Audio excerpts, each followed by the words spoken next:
건강한 자에게는 의사가 쓸데없고 병든 자에게라야 쓸데있느니라 라는 내용이 있습니다. 무슨 말씀입니까? 이 땅에 환자가 아닌 사람들이, 죄인이 아닌 사람들이 없다는 말씀입니다. 다른 말로 너희들이 환자요 죄인이라는 말씀입니다. 그 말은 너희들은 반드시 치유와 회복이 필요하다는 것입니다. 여러분, 저도 병이 있습니다. 요즘 깜빡깜빡 건망증이 있는 것 같습니다. 우리 교회 나이 드신 분에게 이런 말씀을 하긴 참 죄송스럽지만 저는 젊은데도 불구하고 깜빡깜빡 하는 것 같습니다. 여러분은 안 그런데 저만 그런 겁니까? 마치 저만 그런 것처럼 바라보시는 것 같습니다. 우리는 깜빡깜빡해요. 이게 나이가 들어서가 아니라 젊은 애들도 깜빡깜빡합니다. 그런데 어제는 하나님께서 저에게 사람에게 건망증을 주신 이유를 깨닫게 되었습니다. 제가 이 깜빡깜빡병 때문에 저희 집에서 와이프가 뭘 시켜요. 컨테이너 가서 뭘 좀 갖다 달라고. 나가는 동안에 잊어버려요. 내가 왜 나왔는지.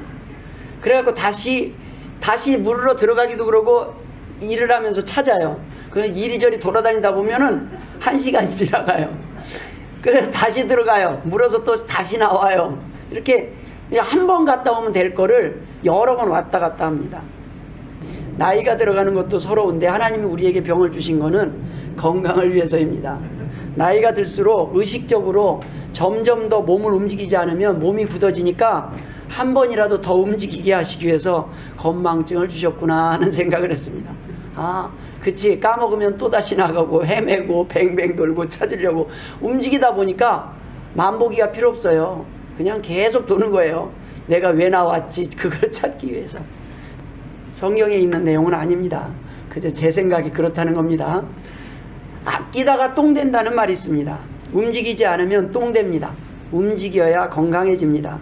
사용하지 않고 쓰지 않으면 녹이 슬고 결국은 똥 됩니다. 자꾸 써야 건강해지고 자꾸 나눠야 다시 차고 넘치는 것입니다. 하나님께서 새 것으로 더 좋은 것으로 채워지고 넘치게 하신다는 말씀입니다. 계속 우리가 그냥 아깝다고 계속 묵혀두면 새 거를 넣을 장소가 없어요. 때로는 좀 묵고 좀 아쉽지만 버려야 또 새 것도 차지 않겠습니까? 아무튼 이 땅의 모든 사람은 건망증이든 그게 암이든 크고 작은 병에 걸린 환자들입니다. 겉으로 드러난다고 해서 병이 없는 것도 아니요, 병이 있다고 해서 일찍 죽는 것도 아니지만 사람들의 병의 경중은 다르고 순서는 달라도 우리 모두는 언젠가는 죽을 병에 걸려있는 환자들입니다. 이 땅에서 죽음이 끝이 아니라 죄로 인해 멸망받아 영원히 죽을 병에 걸린 사람들입니다. 그러면 우리는 어떤 병에 걸린 사람들입니까? 과연 우리는 어떤 병을 고쳐야 합니까? 첫 번째, 육체의 병을 고쳐야 합니다. 이 병은 보이는 병입니다. 오늘날 이 땅에 많은 사람들이 육체의 병으로 고통받고 있습니다. 그런데 이 육체의 질병을 피할 방법이 없습니다. 사람들은 육체의 질병을 피할 수 있다고 생각합니다. 그렇다면 우리는 병에 걸리지 않고 지나갈 것입니다. 그런데 조심은 하지만 그건 우리의 원태일 뿐입니다. 우리의 바람이 우리는 안 걸리고 조심해서 안 걸렸으면 좋겠다 할 뿐이지 사실은 병에 걸릴 사람은 피할 방법이 없습니다. 건강하려고 더 오래 살기 위해 맞은 백신 때문에 더 일찍 죽는 사람도 있습니다. 백신을 맞자니 두렵고 맞지 않아도 두렵습니다. 편하게 오래 살기 위해선 오늘 힘들게 뛰어야만 건강한 몸을 유지할 수 있습니다. 편하게 살기 위해서 우리는 건강하기 위해서 도리어 지금 힘들게 뛰어야 되는 상황이 되는 겁니다. 그러면 어떤 사람은 선택을 합니다. 차라리 나는 내일 불편하더라도 오늘 편하게 쉴란다. 그러다 보면 또 내일 힘들게 돼요. 나중에 또 우리 몸이 힘들게 돼요. 왜 그렇습니까? 왜 우리는 이렇게 계속 뛰어야 되고 왜 우리는 계속 이렇게 힘들게 살아야 합니까? 죄로 인해서 인간은 수고 없이 아무것도 얻을 수 없게 되었기 때문입니다. 창세기 3장 17절에 아담에게 이르시되 네가 내 아내의 말을 듣고 내가 내게 먹지 말라 한 나무의 열매를 먹었은즉 땅은 너로 말미암아 저주를 받고 너는 내 평생에 수고하여야 그 소산을 먹으리라. 죄로 인해서 이 땅이 저주를 받았기 때문에 에덴 동산에서 쫓겨나면서 인간은 이제 수고하지 않고는, 땀을 흘리지 않고는 먹을 수 없게 됐습니다. 몸을 움직이지 않고는 건강할 수 없어요. 이거는 부자고 가난하고의 문제가 아닙니다. 부자들도요, 돈 내고 헬스장 가서 뛰어야 돼요. 계속 돈이 있건 없건 상관없어요. 계속 뛰어야 돼요. 근데 가난한 사람은 돈을 벌기 위해서 움직입니다. 둘 다 움직이는 건 똑같아요. 오래 살려면 가난한 사람이나 부자나 어떻게 해요? 땀을 흘려야 됩니다. 건강하기 위해서는 땀을 흘리지 않고는 건강할 방법이 없어요. 어떤 사람은 돈 내고 땀을 흘리고 어떤 사람은 돈을 벌면서 땀을 흘릴 뿐입니다. 둘 다 땀 흘려야 건강합니다. 여러분, 부자들이 왜 병에 자주 걸립니까? 안 움직이면 진짜 중병에 걸려요. 돈이 많고 움직일 이유가 없으니까 안 움직이면 진짜 큰 병에 걸립니다. 그러나 가난한 사람은 먹고 살기 위해서 막 움직이다 보니까 그렇게 병 걸려서 누울 시간도 없을 때가 있습니다. 가난이 꼭 좋고 부자가 꼭 나쁘다라는 게 아닙니다. 부자든 가난하든 땀을 흘려야 된다는 것입니다. 이러한 육체의 질병은 우리 눈에 보이는 병입니다. 증상이 그래도 겉으로 드러나는 병입니다. 육체의 질병도 진짜로 중요한 병은 겉으로 드러나지 않습니다. 간암이 그렇습니다. 증상이 없다가 어느 날 갑자기 죽음을 맞게 됩니다. 그러니 간암 예방은 어떻게 하는 게 최고입니까? 미리 조기 검진하는 것이 최고입니다. 예기치 않고 예고 없이 갑자기 찾아오는 죽음의 병이 심판이 마찬가지입니다. 우리가 드러나지 않기 때문에 준비하지 못할 때가 있습니다. 당장 보이지 않으니까 미룰 때가 있습니다. 그러나 누가복음 12장 20절에 하나님은 이르시되 어리석은 자여 오늘 밤에 내 영혼을 도로 찾으리니 그러면 내 준비한 것이 누구의 것이 되겠느냐라고 말씀하십니다. 우리가 아무리 계획을 할지라도 사실 그 계획 뒤에 하나님의 계획이 있습니다.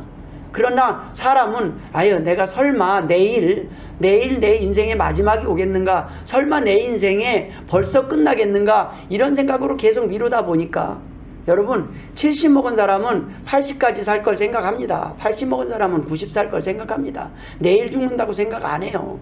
다 또 조금 여유가 있다고 생각을 합니다. 죽어야지 하지만은 정작 죽지 않습니다. 죽는 건 간단합니다. 식은만 전폐해도 죽을 수 있습니다. 죽는 방법이 왜 없겠습니까? 그러나 아무리 아파도 우리는 하루라도 더 살려고 합니다. 왜 그렇습니까? 죽음 뒤에 심판이 있음을 알기 때문입니다. 사람들에게 죽음과 심판은 도둑같이 예고 없이 찾아옵니다. 그러나 성도들의 심판은 갑자기 임하지 않습니다. 왜 그렇습니까? 빛의 아들이기 때문입니다. 낮에 속해 있고 깨어있기 때문에 끝이 다가왔음을, 임박한 심판이 다가왔음을 우리는 알기 때문입니다. 볼 수 있기 때문입니다. 기회가 얼마 남지 않았음을 알 수 있기 때문에 성도들은 준비하며 살아갑니다. 그래서 당황하지 않습니다. 성도들은 사람은 언제 그런 일이 닥칠지 모르니까 마음에 준비하고 살아가는 겁니다. 하나님 만약에 오늘 부르신다면 아멘 주 예수여 오시옵소서 하고 갈 준비를 하고 살아가는 사람이기 때문에 초조하거나 불안하지 않다는 것입니다. 데살로니가전서 5장 2절부터 8절에 주의 날이 밤에 도둑같이 이를 줄을 너희 자신이 자세히 알기 때문이라. 우리는 주의 날이 갑자기 도둑같이 올 걸 알아요. 언제 올지 몰라요. 사실은 언제 내가 병에 걸리고 언제 누워서 다시 못 일어날지 우리는 모릅니다. 그러나 성도들은 이미 어둠에 있지 않기 때문에 그날이 도둑같이 너희에게 임하지 못하리니, 이 말씀이 데살로니가 5장 4절에 있습니다. 너희는 어둠에 있지 아니하매 그날이 도둑같이 너희에게 임하지 못하리니 너희는 다 빛의 아들이요 낮의 아들이라. 여러분, 우리는 보고 알 수 있다는 겁니다. 하나님이 우리가 지금 하나님을 위해서 오늘 예배를 하고 예배를 위해서 준비하고 하는 과정 속에서 저는 그런 생각을 합니다. 지금 불러가시면 하나님이 조금 손해일 것 같다. 제가 오늘 오는 길에 그러면 그쵸? 하나님이 조금 아쉬울 것 같다.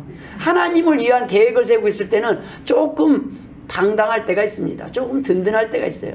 제가 오늘 하나님을 위해서 무언가를 하고 하나님을 위해서 무엇인가 살아갈 때에 하나님이 아쉬운 사람이 됐을 때는 조금 죽음에 대한 걱정이 덜 하더라고요. 그리고 그래도 하나님이 불러가신다면 할렐루야 찬송입니다. 왜 그래요? 제가 하나님을 향해서 하나님을 위한 계획으로 교회를 가다가 하나님 부르셨으니 천국 가지 않겠습니까? 그런데 내가 하나님이 원하는 방향에서 반대 방향으로 가고 있다가 하나님 부르셨으면 얼마나 덜컹해요. 그렇죠? 끔찍한 일 아니겠습니까? 그래서 또 편합니다. 그래서 여러분, 하나님이 아쉬운 사람 되시길 주의 이름으로 축원드립니다.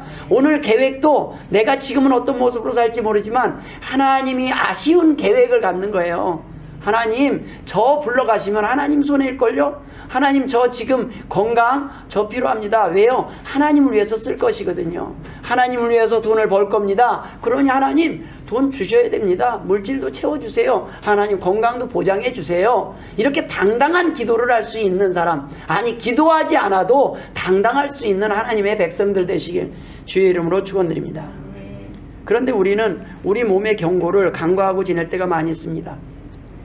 몸이 느낄 수 없다고, 당장 느껴지지 않는다고 우리의 몸을 함부로 사용하면 안 됩니다. 몸이 느낄 수 있을 때는 이미 손쓸 수 없을 정도로 늦었을 때가 많기 때문입니다. 많은 사람들이 건강할 때는 자기가 몸이 건강을 유지해야 될 필요성을 못 느껴요. 근데 어디 한번 아프고 나면 내가 지금 조심해야 되겠구나, 내 날이 얼마 안 남았구나 생각하면 좀 더 하나님을 위해서 더 살고 더 열심히 살아야 되겠다라는 생각이 듭니다. 오늘 아까 찬송하는데 숨이 차는 거예요.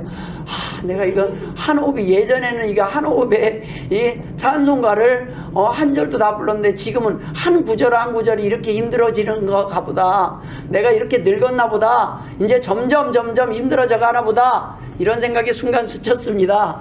여러분, 한순간입니다. 여러분, 우리가 몸이 무엇인가 느껴질 때, 예전과 같지 않고 몸이 오늘 힘들어질 때, 예전에는 쉬었던 움직임이 뭔가 잘 안 될 때 두려움이 생기지 않습니까? 오른팔만 잘 안 움직여도 내가 뇌졸중이 아닌가, 내가 심장병은 아닌가, 내가 뭐는 아닌가, 이것저것 그런 건강 염려증에 우리가 염려하다가 병 걸리지 마시고, 도리어 하나님을 위해서 우리가 살아갈 때, 염려는 하나님께 맡길 때 하나님께서 우리에게 지혜를 주시고 하나님께서 우리에게 피할 길을 열어주신다는 말씀입니다. 우리가 많은 사람들이 이 땅에 살아갈 때 예상치 못한 마지막 순간에 자신의 잘못된 선택과 삶을 돌이키며 후회를 합니다.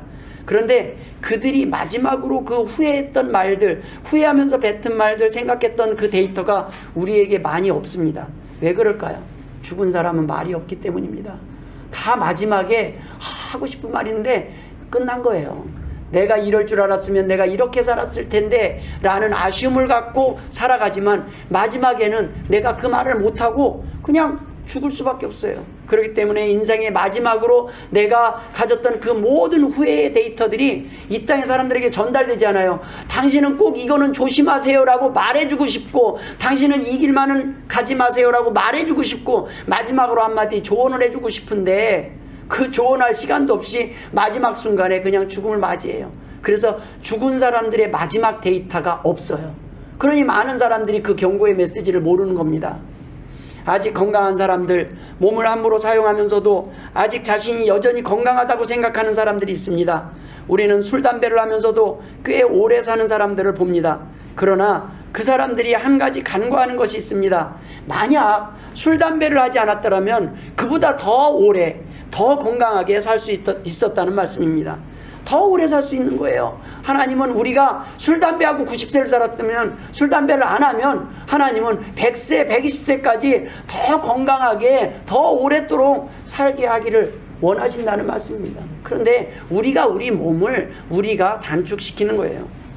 이 정도면 충분히 살았다고 말할 것 같지만 그 누구도 이 땅에서 아무리 오래 살아도 충분히 살았다고, 원 없이 살았다고 생각하고 떠나는 사람은 없을 것입니다. 누구나 아무리 오래 살아도 마지막 순간에는 많은 후회와 아쉬움이 남는 것이 인생이 아니겠습니까? 여러분, 시편 90편 10절에 우리의 연수가 70이요 강건하면 80이라도 그 연수의 자랑은 수고와 슬픔뿐이요 신속히 가니 우리가 날아가니이다 라고 말씀하고 있습니다. 건강하게 맞이할 수 있는 노년에 지옥 같은 죽음의 고통 속에서 몸부림치며 후회하는 사람들이 있습니다. 우리의 육체도 하나님께서 주신 것입니다. 잘 관리하고 사용해야 할 책임이 있는 것입니다. 왜 그러냐면 하나님이 주셨기 때문입니다. 더 늦기 전에 사랑해주고 아껴줘야 합니다. 챙겨줘야 합니다. 너 오늘 고생했다, 애썼다, 아이고 네 오늘 수고했다 말을 해주는 거예요. 대화를 해주는 거예요. 내 몸이라고 그냥 막 함부로 굴리는 것이 아니라 그래 너도 오늘 수고했다. 자기 자신을 위로하고 쉬게도 해줘야 되는 거예요. 너 잠깐 쉬자. 그렇게 막 일만 하지 말고 잠깐 쉬었다 가면 좋겠다. 자기 자신에게도 배려를 할 줄 알아야 된다는 겁니다. 함부로 관리하고 사용하면 안 되는 것입니다. 여러분, 우리가 술을 마시는 사람이 있고 퍼마시는 사람이 있잖아요. 어쩔 때 우리가 퍼마실까요? 예, 내 몸을 내가 힘든데 내 몸에 내가 막 너무 힘드니까 내 몸에게 화풀이라는 거예요. 내 몸에게 아이고 이 녀석 이 바보 같은 녀석 왜 인생을 이따위로 살았냐 라는 푸념이 될 수도 있고 내 몸에다가 가학을 하는 거예요. 그런데 몸은 뭐라고 말을 합니까? 나도 좀 생각해 주라 그러는 거예요. 나도 좀 생각해 주라. 나도 힘들다. 나도 애쓴다. 지금 우리 몸이 우리에게 SOS를 청할 때 들어야 된다는 겁니다. 근데 사람들은 내가 힘들 때 다른 사람한테는 화풀이할 곳이 없어요. 다른 사람한테는 푸념할 데가 없어요. 그리고 자기 자신을 공격하는 거는 죄가 아니라고 생각을 해요. 그러나 아닙니다. 하나님이 주신 육체입니다. 자기 자신도 사랑해야 된다는 거예요. 그래서 자기 자신을 죽이면 안 돼요. 자살을 해서도 안 되고 자학을 해서도 안 돼요. 돌볼 줄 알아야 됩니다. 그래서 오늘은 여러분에게 여러분 스스로를 위로하시길 주의 이름으로 축원드립니다. 한번 말씀해 봅시다. 수고했다. 애썼다. 그동안 잘 버텼다. 그쵸? 이 세상에 누가 나보다 더 나를 챙겨줄 사람이 누가 있겠습니까? 누가 내 속을 알아요? 누가 내 몸이 고생한 걸 알아요? 누가 내 몸이 수고하고 애쓰고 이 땅에서 땀 흘린 걸 알아요? 버텨온 걸 알아요? 몸이 안 아파서 버틴 게 아니에요. 몸도 아프고 힘들지만 몸이 여태껏 버텨주고 있잖아요. 그쵸? 여러분을 위해서 여러분의 삶 가운데서 몸이 포기하지 않고 에라 모르겠다고 뒤집어질 수 있는데 그 많은 시간 우리는 몸을 얼마나 학대를 하고 얼마나 몸에 좋지 않은 걸 많이 집어넣습니까? 그리고 우리 마음에 얼마나 나쁜 생각들을 많이 했습니까? 그럼에도 불구하고 이 몸이 이 멘탈이 아직도 무너지지 않고 버텨준 게 감사하지 않습니까? 자기 몸도 사랑할 줄 알아야 된다는 거예요. 왜요? 하나님이 주신 것이기 때문에. 그래서 성경은 이렇게 말씀하고 있습니다. 고린도전서 3장 16절 17절에 너희는 너희가 하나님의 성전인 것과 하나님의 성령이 너희 안에 계시는 것을 알지 못하느냐. 누구든지 하나님의 성전을 더럽히면 하나님이 그 사람을 멸하시리라. 하나님의 성전은 거룩하니 너희도 그러하니라. 세상 사람들은 우리한테 이래요. 넌 참 더러운 놈, 너는 어쩌고 너는 그냥 서로 다 욕하고 서로 비난하기 바빠요. 이것저것. 그러나 하나님은 우리에게 그러는 거예요. 너희는 하나님의 자녀다. 너희 몸은 거룩한 성전이다. 거룩하다라는 거예요. 깨끗하다는 거예요. 왜? 내가 네 죄를 다 용서했으니까, 내가 네 죄값을 다 감당했으니까 너는 이제 깨끗하다는 거예요. 너는 이제 당당하게 살아보라는 거예요. 멋지게 한번 어깨 피고 살라는 거예요. 죄를 용서했으니까 나가서 또 죄지라는 말이 아닙니다. 이제는 그 죄 때문에, 이제는 실패한 과거 때문에 거기에 억눌려서 거기에 붙잡혀서 거기에 질질 끌려다니지 말고 미래에 어깨 피고 다시 한번 멋지게 시작해보라 이런 거예요. 다시 한번 살아볼 때 하나님이 도와주신다는 말씀입니다. 내가 너를 다시 회복시키신다는 말씀이에요. 이것이 하나님의 사랑입니다. 하나님은 우리의 육체의 병도 낫기를 원하십니다. 그래서 예수님이 이 땅에 오셨을 때 예수님이 뭐 하셨어요? 복음도 전하셨지만 예수님은 병든 자들을 찾아다니면서 병든 자들을 치료하고 다녔어요. 그래 너 아프구나. 그래서 소경된 자, 세상 사람들이 고치지 못하는 병을 예수님이 고쳐주셨어요. 소경의 눈을 뜨게 하고 절름발이를 일어나게 하고 예수님은 죽은 자를 살리시고 예수님은 그들과 함께 하셨어요. 너희들 아프지 힘들지 내가 그 고통을 한다. 내가 너희들을 위해서 왔다. 이제 그 두려움 속에서 해방되기를 바란다. 자유함을 얻기를 바란다. 나를 믿고 나를 의지하고 이제 다시 한번 용기를 내서 열심히 살아봐라. 예수님이 그래서 이 땅에 오신 것이라는 말씀입니다. 그래서 우리는 육체의 병을 고치는 것이 필요합니다. 육체의 병이 있을 때 여러분 하나님께 구하시길 바랍니다. 그러나 그보다 더 먼저 왜 이 병이 나한테 와 있고 왜 이 병이 여전히 나를 떠나지 않고 왜 지금은 보이지 않지만 내 안에서 몸이 썩어가고 있고 내 마음이 썩어가고 있는지 돌아볼 수 있는 여유도 필요하다는 말씀입니다. 두 번째 우리가 고쳐야 될 병은 무엇입니까? 마음의 병입니다. 마음의 병을 고쳐야 합니다. 육체의 병과 달리 다른 사람들이 알 수 없는 병, 보이지 않는 병입니다. 쉽게 알 수 없는 병입니다. 때로는 가볍게 간과하거나 육체의 병보다 더 심각한 결과를 가져오기도 하는 병입니다. 그것이 바로 마음의 병입니다. 내 아들아 내 말에 주의하며 내가 말하는 것에 내 귀를 기울이라. 그것을 내 눈에서 떠나게 하지 말며 내 마음속에 지키라. 그것은 얻는 자에게 생명이 되며 그의 온 육체의 건강이 됨이니라. 모든 지킬 만한 것 중에 더욱 내 마음을 지키라. 생명의 근원이 이에서 남이니라. 모든 지킬 만한 것 중에 무엇을 지키라고 했습니까? 네가 지키려고 하는 것이 많겠지. 그러나 그 중에서 마음을 지키는 게 중요하다는 거예요. 여기에서 생명의 근원이 결정된다는 거예요. 잠언 17장 22절에 마음의 즐거움은 양약이라도 심령의 근심은 뼈를 마르게 한다고 말했습니다. 여러분, 마음의 근심이 생기면 뼈가 마르는 고통을 느껴요. 정말 뼈가 마른다는 말을 실감할 수 있습니다. 많은 병이 우리의 마음에서 시작되었다는 것입니다. 오늘날 많은 사람들이 우울증에 걸려 있습니다. 가난한 사람만 우울한 것이 아닙니다. 부자도 우울합니다. 벌어놓은 많은 재산을 쓰지도 못하고 죽는다고 생각하니 우울합니다. 벌어놓은 재산을 다 쓰고 죽으려고 하는데 우리의 삶이 너무 짧아요. 그걸 또 생각하니까 우울해요. 이 땅에 모든 것을 걸고 모든 희망을 두고 살아가는데 죽을 날은 점점 다가오고 건강은 점점 약해지니 어찌 우울하지 않을 수 있겠습니까? 마음의 병이 들면 결국 한순간에 육체가 망가지고 삶이 망가질 수 있습니다. 육체의 병과 달리 마음의 병은 한순간에 모든 것을 끝장낼 수 있는 아주 위험한 병입니다. 한 방에 훅 가는 병이에요. 그것이 마음의 병입니다. 사람마다 마음의 병을 유발하여 절망에 빠져서 소망을 잃고 죽음에 이르게 하는 아킬레스건과 같은 킬 스위치가 있습니다. 우리는 이 스위치를 잘 알고 있어야 합니다. 그리고 조심해야 합니다. 그리고 가장 안전한 방법은 그것을 완전히 치유하여 없애야 합니다. 사람들은 살아가면서 많은 상처와 트라우마로 인해서 생긴 마음속 그 깊은 곳에 쓴뿌리가 남아 있습니다. 많은 사람들이 그 쓴뿌리로 인해서 한순간에 자신뿐 아니라 많은 사람들을 죽일 수 있는 아주 위험한 킬 스위치를 가지고 살아가고 있다는 것을 망각할 때가 있습니다. 간과할 때가 있습니다. 이 킬 스위치는요, 생각지 못한 사람들이 많이 갖고 있어요. 육체의 병은 자신만 조심하면 되지만 이 마음의 병은 내가 아무리 조심해도 소용이 없습니다.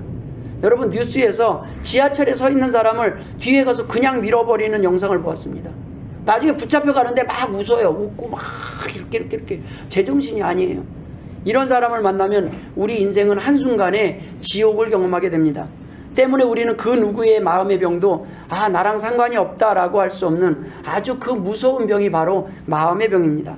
이 병은 빨리 치유해야 합니다. 말씀으로 치유해야 하고 우리의 삶 가운데서 하나님의 도우심을 구해서 치유해야 합니다. 사람을 통해서 또 치유해야 돼요. 우리가 사람으로 받은 상처는 누구를 통해서 치유합니까? 사람으로밖에 치유가 안 돼요. 사람으로밖에 내가 배신당했어요. 사랑을 했다가 배신당했어요. 그러면 사랑을 받아야 치유가 된다는 말씀입니다.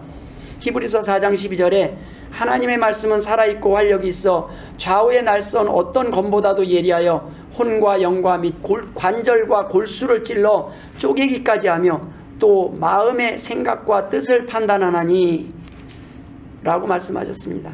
우리가 말씀을 드릴 때 우리는 주님을 만나고 소망을 회복합니다. 주님께서 우리의 죄악을 고하고 용서를 받고 우리의 억울함과 상처를 고하고 위로를 받습니다. 주님께 우리의 죄악을 고하고 그때 우리는 용서를 받습니다. 그리고 우리는 위로를 받습니다. 말씀을 통해서만 우리는 온전한 치유가 가능합니다. 왜 그럴까요? 이 말씀은 그냥 말씀으로 끝나면 말입니다. 그냥 아무 글이에요. 그러면 예수 믿는 사람은 의미가 없어요. 저 또한 만약에 그랬으면 하나님을 믿지 않았을 겁니다. 하나님을 선택하지 않았을 것입니다. 그러나 하나님께 말씀을 의지해서 기도했고 그 기도를 통해서 응답받은 경험들이 너무나 많습니다. 하나님이 아니고서는 할 수 없는 놀라운 일들을 하나님은 보여주십니다. 실제 기도해 보십시오. 그리고 말씀을 듣고 순종해 보십시오. 과연 어떠한 일이 일어나는지. 그렇지 않으면 안 믿어도 되지 않겠습니까? 저는 고등학교 때 하나님께 그런 기도를 했습니다. 하나님, 만약에 이 성경 가운데 하나라도 틀린 것이 있다면, 제 삶을 살아가다가 하나라도 그 많은 것 중에 다 맞고 하나라도 틀린 말씀을 내가 발견하게 된다면 저는 그날로 하나님을 믿지 않겠습니다. 저는 그런 하나님을 신뢰할 수 없습니다라고 했는데 아직까지 못 찾았습니다. 그리고 많은 사람들이 하나님을 만난 경험을 들었지만 하나님께서 살아계시다는 그 경험을 듣고 들을수록 하나님은 오늘도 이 말씀을 통해서 우리에게 하나님의 살아계심을 보여줄 것이라는 확신을 가지고 저는 여러분에게 전합니다. 이 말씀을 통해서 우리가 온전한 치유가 가능하다는 것입니다. 사람이 위로할 수 없는, 사람이 치유할 수 없는 상처와 트라우마는 오직 말씀으로, 오직 믿음으로만 회복할 수 있기 때문입니다. 여러분, 복음에는 하나님의 의가 나타나서 믿음으로 믿음에 이르게 하나니 기록된 바 오직 의인은 믿음으로 말미암아 살리라 함과 같으니라. 로마서 1장에 기록된 말씀입니다. 믿음만이 치유할 수 있습니다. 우리의 마음은 하나님에 대한 믿음이 없이는, 영생에 대한 믿음이 없이는 절망을 향해 나아갈 수밖에 없기 때문에 무슨 희망이 있습니까? 남은 시간 얼마나 희망을 갖고 얼마나 큰 기대와 계획을 갖고 살겠습니까? 그러나 여러분, 하나님을 만나시면 여러분의 남은 시간은 결코 짧은 시간이 아닙니다. 하나님이 함께 일하실 것이기 때문입니다. 하나님이 여러분에게 보여주실 것이기 때문입니다. 마지막으로 우리는 영혼의 병을 고쳐야 합니다. 육체의 병과 마음의 병을 고쳐도 인간의 삶은 또다시 병이 들고 또다시 치유하다가 결국 우리는 죽음을 맞이해야 하는 존재임을 부인할 수 없습니다. 이러한 생각이 들게 되면 인간은 깊은 절망을 경험하게 됩니다. 육체의 병도 마음의 병도 그것을 다 치유한다 해도 우리는 또 다른 병을 또 치유해야 할 것입니다. 바로 그것이 영혼의 병입니다. 우리는 영혼이 병이 들었음을 알았을 때 우리는 영혼에 대해서 관심을 갖게 됩니다. 우리는 우리의 영혼이 두려움에 빠집니다. 영혼이 병이 들면 최악의 상황이 벌어집니다. 아무도 말릴 수 없는 삶을 살게 됩니다. 가장 무서운 사람을 만드는 제도가 무슨 제도인지 아십니까? 사형수 제도입니다. 사형 제도입니다. 왜 그렇습니까? 사형을 선고하는 그 순간 더 이상 두려울 것이 없는 사람을 만들어버립니다. 괴물이 탄생하는 거예요. 누군가에게서 여러분 모든 것을 빼앗고 모든 희망을 잃게 하는 것이 무엇인지 아십니까? 사람을 괴물로 만드는 것이 무엇인지 아십니까? 바로 사형제도입니다. 여러분이 사형제도, 나 사형수가 딱 됐다고 생각해 보십시오. 그때부터 여러분이 두려울 게 있을 것 같습니까? 제가 두려울 게 있습니까? 사형을 언도받은 사람은 이 세상에 아쉬운 것도 두려운 것도 아무도 없습니다. 제일 무서운 사람을 만드는 거예요. 제일 무서운 괴물을 만들어 버리는 거예요. 그런데 우리는 사형수입니다. 어떡합니까? 우리는 언젠가는 죽을 병에 걸려 있어요. 그러니 절망 속에 살지 않겠습니까? 너무 끔찍해서 너무 두려워서 자꾸 미루고 회피하고 이 생각을 지워버리려고 하지만 너는 언젠간 죽는다. 이 메시지가 우리의 삶 가운데 박혀 있는 것입니다. 부인할 수가 없어요. 그러니 나이가 들고 늙어가고 조금 아프고 힘들 때마다 우리는 그제서야 우리 자신이 어떤 존재인지 보게 됩니다. 그러니 절망하고 낭망하고 두렵지 않겠습니까? 여러분, 사형수에게 사형을 언도하는 것 자체가 괴물을 만드는 순간입니다. 하나님을 부정하고 영생을 부정하고 천국과 지옥이 없다고 생각을 하는 그 순간 우리는 소망이 없어져 버립니다. 우리는 이 땅에서 살고 모으는 것이 죽겠다고 벌어서 모아놔봤자 결국에는 죽 써서 개 주는 것밖에 안 된다는 거예요. 내가 못 쓰면. 근데 내가 쓰고 죽고 싶은데 나이가 늙어서 이제는 어디 가는 것도 힘들어요. 내가 운전해서 가려니 힘들고 이래저래 힘들고 이것저것 내가 해먹자니 힘들고 그러자니 사람 써서 해먹기에는 또 돈이 부족하고 이것저것 따지면요, 벌 힘도 없고 벌 용기도 안 나지 않습니다. 벌 용기도 나지 않습니다. 결국 절망이 부르는 것은 두려움뿐입니다. 파멸뿐입니다. 때문에 그 사람들이 괴물이 되는 것은 바로 희망을 빼앗았기 때문입니다. 희망을 잃어버렸기 때문입니다. 절망에 빠졌기 때문입니다. 그런 사람들이 바로 우리들입니다. 하나님을 만나지 못하고 영생을 믿지 못하면 우리는 절망 속에서 살아갈 수밖에 없습니다. 그래서 하나님께서는 희년을 명하셨습니다.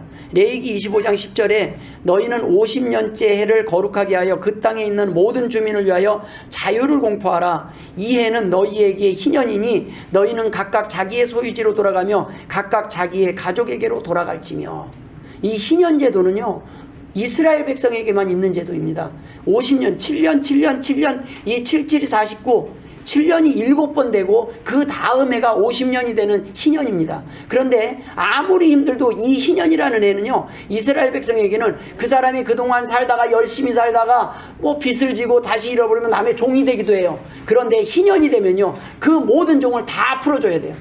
모든 사람에게 자유가 허락돼요. 다시 다 가족에게 돌려보냅니다. 빚도 다 탕감해주고 밭도 다시 돌려줘요. 내가 그 사람에게 다 빼앗긴 밭, 그 사람의 모든 부자들에게 돌았던 원래 자기 분깃대로 자기 백성에게 원래 처음에 토지대로 다 주인에게로 다 돌려주게 돼 있습니다. 열심히 살다가 희망해도 그때는 다시 희망이에요. 다시 기쁨을 회복할 수 있는 해예요. 다시 시작할 수 있는 해예요. 하나님은 우리가 이 땅에서 희년제도를 두셨어요. 무슨 말씀입니까? 너희들에게도 인생에게도 희년이 있다는 겁니다. 너희들의 인생이 모든 것을 다 돌리고 다 망쳤고 이제는 끝났다라고 생각할 때 하나님을 만났을 때 새로운 희년이 시작된다는 말씀입니다. 성경의 희년은 모든 것을 회복하는 해입니다. 그때는 땅도 쉬는 해입니다. 절망에 빠진 사람들에게 다시 기회가 주어지고 다시금 잃었던 소망을, 잃었던 기쁨을 회복하는 해가 바로 희년입니다. 그래서 희년이에요. 기쁠 희자, 기쁜 해입니다. 성도들의 죽음도 마찬가지입니다. 성도들의 죽음은 끝이 아니라 새로운 시작이기에 희년입니다. 지옥이 아닌 천국에 가는 날이기에 희년입니다. 여러분, 죽는다고 누구나 다 천국에 가지 않습니다. 만약 죽으면 누구나 다 천국에 간다고 믿는다면 사람들은 이 땅에 오래 살 필요가 없습니다. 왜 그렇습니까? 빨리 죽는 것이 낫기 때문입니다. 안 그렇습니까?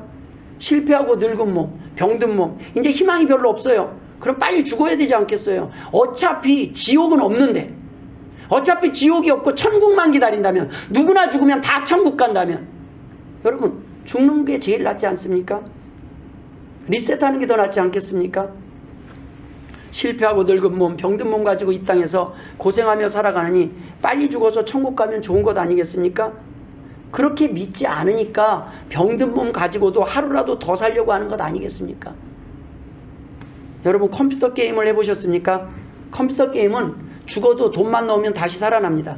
그런 죽는 것이 겁나지 않아요. 게임을 망쳤다 싶으면 그냥 죽어버리고 다시 리셋하고 다시 시작하는 게 더 편해요. 어떻게 살다가 어떻게 죽든 아무리 죽어도 다시 이전처럼 회복되고 살아난다고 믿는다면 이 땅에서 병든 몸 구차하게 오래 살 이유가 어디 있겠습니까?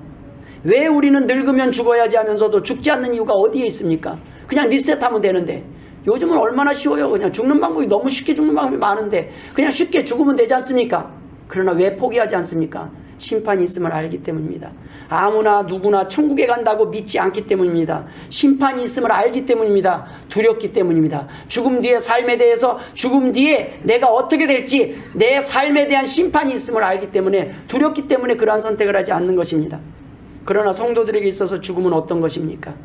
이 땅에서 살다가 죽음으로 모든 것이 끝나는 것이 아니라 이 땅에서 병들고 실패하고 지친 우리의 몸과 영혼을 주님께서 대신 십자가에서 다 벌을 받으시고 다시 온전하게 회복시키시는 날이 바로 우리에게서 죽음입니다. 우리의 영혼이 회복되는 날입니다. 그날이 희년이요, 그곳이 천국인 것입니다.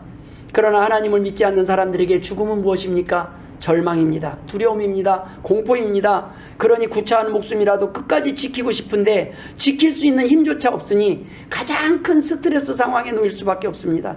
그래서 애써 지옥을 부인하고 천국도 부인하고 회피해보지만 마음속에 남아있는 공포는 피할 방법이 없습니다. 때문에 우리는 항상 깨어서 미리미리 영생을 준비하고 천국을 준비하고 살아가야 합니다. 요한3서 1장 2절에 사랑하는 자여 내 영혼이 잘됨같이 내가 범사에 잘되고 강건하기를 내가 간구하노라. 영혼이 잘되고 건강해야 이 땅에서 일할 때도 범사에 잘되고 육체도 강건해진다는 말씀입니다. 말씀을 마무리 짓도록 하겠습니다. 많은 사람들이 준비해야 할 기회가 있었음에도 불구하고 그 기회를 놓치고 후회를 합니다. 육체도 마음도 영혼의 병도 치유받고 회복되어 건강하게 유지하고 살아가는 비결은 미리미리 점검하고 준비하고 살아가는 것입니다. 어리석은 다섯 처녀들처럼 기회를 놓치고 후회하는 삶이 아니라 닥쳐올 영혼의 심판을 대비해야 합니다. 우리는 그 영혼의 심판을 피할 믿음을 준비하고 살아갈 때 이 땅에서도 두려움 없이 당당하게 살아갈 수 있는 것입니다. 그리고 여러분, 하나님이 도와주신다고 약속하시지 않으셨습니까? 그래서 우리는 이 땅에서 사람들한테는 내가 인생 망치면 따질 곳이 없어요. 네가 망친 거 아니냐, 네가 그렇게밖에 살지 못했던 거 아니냐라고 하지만 하나님께는 우리는 따져볼 수가 있잖아요. 하나님, 나 예전에는 그렇게 살았는데 이제는 열심히 하나님을 위해서 순종하며 살아봅니다. 하나님, 나와 함께 해주신다고 약속하지 않으셨습니까? 하나님, 나와 함께 해주옵소서 라고 할 때 하나님께 따질 곳이라도 있어야 속에 병이라도 안 걸린다는 거예요. 그러나 아무데도 따지지 못하고 혼자 이 바보 멍충이 왜 인생을 있던 내가 죄인이요. 맨날 그렇게 왜 자기 자신을 치면서 살 필요가 없다는 겁니다. 죄를 졌다면 회개하면 됩니다. 그리고 이제 열심히 살면 되지 않습니까? 이전에 잘못 살았다면 이제 하나님을 의지해서 세상 가운데서는 너는 끝이야. 세상 가운데서는 너는 끝이야 라고 말을 할 때 성경은 말씀하고 계시지 않습니까? 이제 일어나서 다시 하나님을 보고 내가 너와 함께 하신다고 하셨사오니 하나님 내가 다시 일어나겠사오니 하나님 나와 함께 하여 주옵소서. 하나님 앞에 당당히 구하면서 열심히 살 수 있지 않겠습니까? 시편 109편 31절에 그가 궁핍한 자의 오른쪽에 서사 그의 영혼을 심판하려 하는 자들에게서 구원하실 것이미로다. 세상 사람들은 잘못한 것을 심판하려고 하지만 하나님은 그 사람을 구원하시고자 하신다는 것입니다. 우리의 건강의 비결이 어디에 있습니까? 회복의 비결이 어디에 있습니까? 믿음에 있습니다. 마가복음 5장 34절에 예수께서 이르시되 딸아 내 믿음이 너를 구원하였으니 평안히 가라 내 병에서 놓여 건강할지어다. 바로 건강의 비결이 믿음에 있다는 것입니다. 사도행전 4장 10절에 너희와 모든 이스라엘 백성들은 알라 너희가 십자가에 못 박고 하나님이 죽은 자 가운데서 다시 살리신 나사렛 예수 그리스도의 이름으로 이 사람이 건강하게 되어 너희 앞에 섰느니라. 예수 그리스도의 이름으로 우리는 소망을 갖게 되었습니다. 그리고 기도할 곳이 있게 되었습니다. 도움을 요청할 곳이 있다는 겁니다. 사람은 제한이 있지만 하나님은 그 능력에 한계가 없으신 분입니다. 하나님 나를 다시 한번 사용하여 주옵소서. 삼손이 그렇게 크게 쓰임받다가 마지막에 어떻게 됐습니까? 적군에게 하나님의 말씀에 불순종했다가 적군에게 잡혀서 두 눈이 뽑히고 쇠사슬에 묶여 있을 때 삼손의 마지막 기도가 무엇입니까? 하나님 나를 불쌍히 여기셔서 나를 마지막으로 다시 한번 내게 힘을 주옵소서 할 때 그 기둥을 끌어안고 죽을 수 있는 큰 힘을 하나님께서 주셨습니다. 그때 이 삼손이 죽인 숫자가 살아있을 때 그 삼손이 죽인 사람보다 더 많다고 했습니다. 여러분 우리가 과거에 우리가 했던 일 그거 보잘것없는 일이 될 수 있다는 겁니다. 하나님을 만나기 전과 후가 달라질 뿐입니다. 하나님을 만나고 난 뒤에 우리의 삶이 풍성하게 될 수 있다는 것입니다. 건강해질 수 있다는 것입니다. 모쪼록 영육이 강건해서 오늘 이 자리에 계신 저와 여러분이 한 사람도 빠짐없이 그 영혼이 잘됨 같이 범사에 잘되고 강건하기를 주의 이름으로 축원합니다. 기도하겠습니다. 하나님 아버지 은혜를 감사드립니다. 하나님 앞에 나왔사오니 하나님 아버지 육체의 병 치료하여 주옵소서. 하나님 아버지 우리의 마음의 병 치료하여 주옵소서. 우리의 영혼을 하나님 받아주시옵시고 천국으로 인도하여 주옵소서. 우리의 영혼이 하나님이 원하시는 곳에 있게 하여 주옵소서. 이 땅에 살아가는 동안도 하나님 우리의 영혼이 기쁨을 회복하게 하여 주옵소서. 아버지 하나님 절망 가운데 있는 사람들이 소망을 찾게 하시고 참으로 하나님께 기도할 수 있도록 은혜를 더하여 주옵소서. 감사하며 예수님의 이름으로 기도드리옵나이다. 아멘.